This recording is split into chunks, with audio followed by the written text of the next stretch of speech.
आज आपण रब्बी हंगामामध्ये राष्ट्रीय अन्न सुरक्षा अभियान योजनेअंतर्गत मुरादपूर येथे हरभरा पिका शेतीशाळा घेत आहोत। शेतीशाळेमध्ये सुरुवात करताना आपल्याला हरभरा पिकामध्ये बीज प्रक्रिया कशी करावी याबद्दल माहिती जाणून घ्यायची आहे।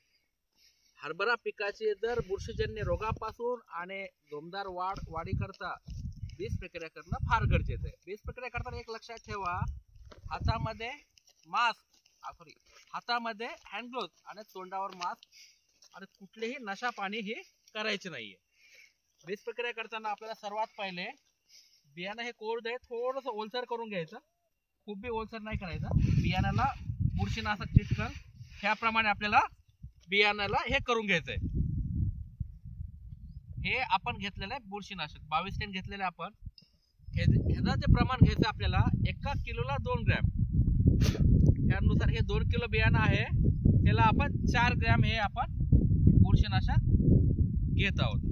हे 4 ग्रॅम बुरशीनाशक बियाण्याला चांगल्या प्रकारे सोडायचंय।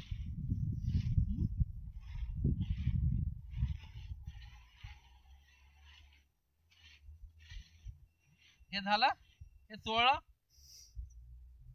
बुरशीनाशकाची बीज प्रक्रिया केल्यामुळे बघा ह्या वर्षी पाऊस मोठ्या प्रमाणात झालेला आहे।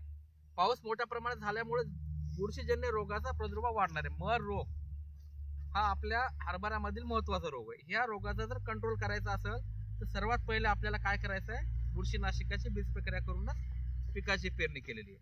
ही बीज प्रक्रिया झाली नंतर 4 ते 5 तास काय करायचं आहे, थांबायचं आपल्याला। त्यानंतर दुसरी कोणती बीज प्रक्रिया करायची आपल्याला, लिक्विड कन्सोशिया जीवाणू संवर्धकाची बीज प्रक्रिया करायची आहे। आता हा आहे द्रवरूप जीवाणू संघ म्हणजे लिक्विड कन्सोशिया। ह्याच्यामध्ये बघा रायझोबियम, पीएचबी आणि केएमबी म्हणजे पोटॅश, हे 3 घटक आहेत। ह्याच्यामुळे काय होणार आहे, तुम्ही हवेमध्ये जे 78% नायट्रोजन आहे ते पिकाला उपलब्ध होत नाही। हरभऱ्याच्या जर गाठी तुम्ही बघितल्या तर त्याच्यावरती हरभऱ्याच्या मुळं जर बघितली तर गाठीचं प्रमाण वाढवण्याचं काम हे करतंय आणि ह्याच्यामुळे पिकाला काय होतंय, हवेतील नायट्रोजन उपलब्ध होणार आहे। ह्याचं प्रमाण किती वापरायचं आहे आपल्याला, 7.5 ते 8 ग्रॅम प्रति किलो बियाण्याला, म्हणजे 15 हे घेता येईल आपल्याला ह्या ठिकाणी। मग बरोबर आहे का, 60 ml ह्या ठिकाणी आपल्याला घेता येईल। 7.5 ते 8 ग्रॅम ml घेतलं आणि 2 ह्याला 15 ml घेतलेलं आपण या ठिकाणी। अशा प्रकारे ह्याची आपल्याला ही बीज प्रक्रिया करायची। बघा ह्याच्यामुळं नायट्रोजन तर भेटणार आहे, परत विद्राव्य स्फुरद जे जमिनीतील आहे ते देखील पिकाला उपलब्ध होणार आहे। खतावरील खर्च जर कमी करायचा असेल तर आपल्याला बियाण्याला जीवाणू संवर्धकाची बीज प्रक्रिया करणं गरजेचं आहे। अशा प्रकारे बीज प्रक्रिया करून लगेच पेरणी करायची आहे। हे जीवाणू संवर्धक आहे, जास्त वेळ ठेवायचा नाही, लगेच पेरणी करायची आहे। अशा प्रकारे बीज प्रक्रिया केल्यामुळे बुरशीजन्य रोगापासून नियंत्रण आणि जीवाणू संवर्धक लावल्यामुळं खताच्या वापरामध्ये 100% आपली बचत चांगली होणार आहे।